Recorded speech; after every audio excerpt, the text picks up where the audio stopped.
समाजवादी किशोर चंद्र महांतींकर 17तम श्राद्धवार्षिक पालित कटक सदर ब्लक अंतर्गत 42 मौजा पटना ग्राम में अग्रणी तथा पुरातन सामाजिक संगठन दयानिधि प्रतिभा विकास प्रतिष्ठान आनुकूल्य में पटना ग्राम में जन्मित समस्त प्रिय विशिष्ट समाजसेवी स्वर्गत किशोर चंद्र महांतींकर 17तम श्राद्धवार्षिक आनंद नृसिंह सभागृह में महासमारोह पालित हो जाइछि।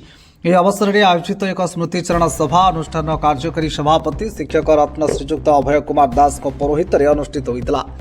ଉକ୍ତ ସଭାରେ ଅନୁଷ୍ଠାନର ଉପଦେଷ୍ଟା ଯୁବ ସମାଜସେବୀ ଶ୍ରୀଯୁକ୍ତ ପ୍ରଭାତ କୁମାର ଦେବତା ମୁଖ୍ୟ ଅତିଥି ଭାବରେ ଆସନ ଅଳଙ୍କୃତ କରିଥିବା ବେଳେ ଅନୁଷ୍ଠାନର ଅନ୍ୟତମ ଉପଦେଷ୍ଟା କନ୍ଦରପୁର ସେଣ୍ଟ ଜାଭିୟର ହାଇସ୍କୁଲର ପ୍ରିନ୍ସିପାଲ ପ୍ରଫେସର ଖଲିକୁଜ ଜମାନ ଖାଁ ମୁଖ୍ୟ ବକ୍ତା ଭାବରେ ଯୋଗ ଦେଇଥିଲେ।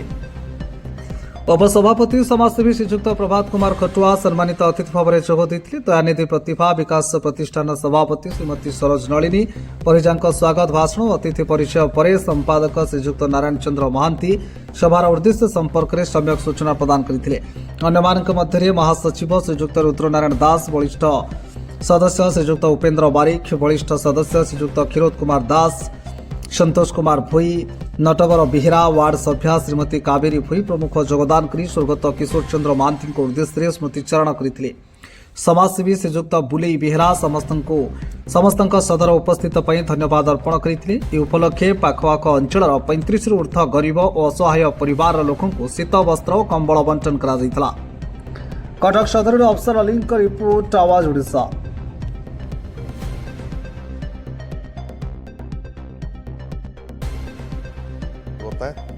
कर्मचारी नेता तथा दयानिधि प्रतिभा विकास प्रतिष्ठान सदस्य। आज के जो पूजा भवन रे जो कार्यक्रम शीत थंडा काकर भितर जो अवस्था मनीष बंचु थाए ताकू हृदयंगम करुवा व्यक्ति ही ता हृदय को छुए एवं जहाँ आज झरा भाई पाखे प्रतिफलित होती भाईंकर 17तम श्राद्धवार्षिक उत्सव रे ये जो महत कार्यक्रम जो मानकर आवश्यक अच्छी शीतर शोई पारु नांती थंडारे थुरथुर होउचंती तांको पई शीत वस्त्रर आवश्यक थिला बेले ताकू जोगई देई महत काम करचंती। किंतु प्रचार प्रसार पई ये नुह एक जिनस देखी अन्य माने अनुप्राणित हेबे, अन्य को सहाय्य करिया पई, परस्पर को सहाय्य सहयोग करिया पई ताहा ही आज ए सभार ध्येय। एक अनन्य मनीष किछि पाइबार आशा न रखी किछि देखैबार भी आशा न रखी सी सबुबेले प्रतिकूल परिस्थिति रे भी सहयोगर हाथ सबुबेले समाज पई बढ़ाइचंती। ताहा तांको व्यक्तित्व को बहुत उच्चर रखी मो पाखरे से एथिपई आदर्श। मो professor Khaliquz Zaman Khan, principal saint Xavier high school Kandarpur रही। दयानिधि प्रतिभा विकास प्रतिष्ठान ये हूँ 42 मौजा कहीं सारा सदर अंचल ये हूँ गोटे अग्रणी सामाजिक संगठन एवं यह मध्य सर्वपुरातन संगठन। यही संगठन माध्यम विभिन्न समय रे बहु जनहितकर कार्य करा जाइछि एवं आगକୁ ମଧ୍ୟ କରାଯିବାର ବ୍ୟବସ୍ଥା ରହିଛି ବୋଲି ସାଧାରଣ ସମ୍ପାଦକ ଶ୍ରୀଯୁକ୍ତ ନାରାୟଣ ଚନ୍ଦ୍ର ମହାନ୍ତି ତାଙ୍କ ବକ୍ତବ୍ୟରେ ମଧ୍ୟ ରଖିଛନ୍ତି। ଏଭଳି କାର୍ଯ୍ୟ ଯେଉଁ ସେ କରୁଛନ୍ତି ବର୍ତ୍ତମାନ ସମୟରେ ଏଭଳି କାର୍ଯ୍ୟ କରିବା ଲୋକ ଖୁବ୍ କମ୍ ଦେଖାଯାନ୍ତି। ସେଇ କାର୍ଯ୍ୟକୁ ସେ ଆଗକୁ ନିଶ୍ଚିତ ଭାବରେ ଆଗେଇ ନେବେ ଏବଂ ତା ସହିତ ଆମେ ଯଦି ସାମିଲ ହେଇପାରିଲେ, आमे जदि तांको कार्य रे टिके गुंडुची मिशा भड़िया बालीगरड़ा सदृश आमे जदि तांको सहयोग करि पारले यह ही हम ये कार्यक्रम उद्देश्य सफल एवं जनहितकर कार्य करने द्वारा जो आत्मतृप्ति लाभ करा जाई थाए ताहा अंगे अंगे हृदयंगम करिसंती श्रीयुक्त नारायण चंद्र महांती जहाँ आपण माने झरा भाई बोली जानती।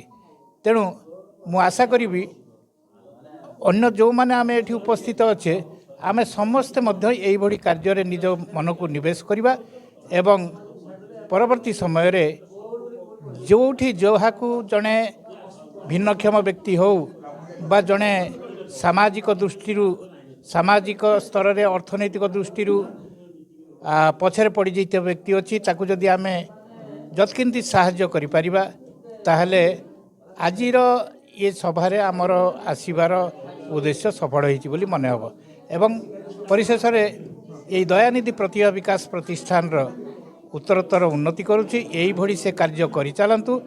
ଆମେ ଦେଖୁଥିବା ଯେ ଦୁଃଖୀ ରଙ୍କି ଗରିବ ଖଟିଖିଆ ଦିନ ମଜୁରୀଙ୍କୁ ସେ କେଉଁଭଳି ଭାବରେ ସାହାଯ୍ୟ କରିଚାଲିଛନ୍ତି ନିଃସ୍ୱାର୍ଥପର ଭାବରେ ସେହି ସେବା ମନୋଭାବ ତାଙ୍କର ଆଗକୁ ରହିଥାଉ। ତାଙ୍କୁ ଭଗବାନ ପରମାୟୁ ଦିଅନ୍ତୁ, ସେ ଦୀର୍ଘାୟୁ ହୁଅନ୍ତୁ ଏବଂ ଆମକୁ ମଧ୍ୟ ଏଇଭଳି ଭାବରେ ସେ ସଭାରେ ବସାଇ ନିଜ କାର୍ଯ୍ୟକୁ କରିଚାଲନ୍ତୁ।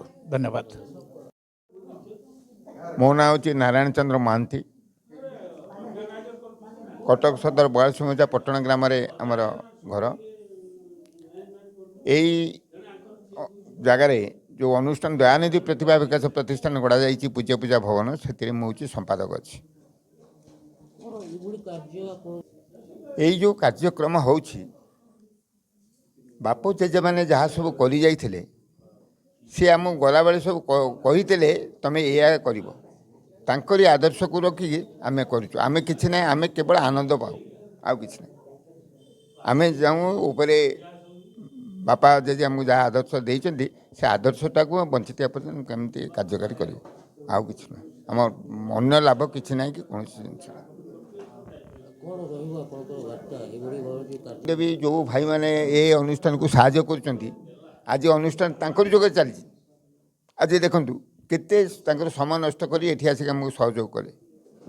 ଏହି ପ୍ରକାର ଏଇଟା କରିବାର ଉଦ୍ଦେଶ୍ୟ ପ୍ରତ୍ୟେକ ଜାଗାରେ ଯଦି କେତେ ଜଣ ସ୍ୱଚ୍ଛସେବୀ ମାନେ ବାହାରି ନିଜ ଅର୍ଜିତ ଧନରୁ କିଞ୍ଚିତ ସାହାଯ୍ୟ କରି ଯଦି ଏଇ ପ୍ରକାର କାର୍ଯ୍ୟ କରିବେ ତାହେଲେ ବହୁତ ଲୋକଙ୍କର ଉପକାର ହେବ। ଏଇଟା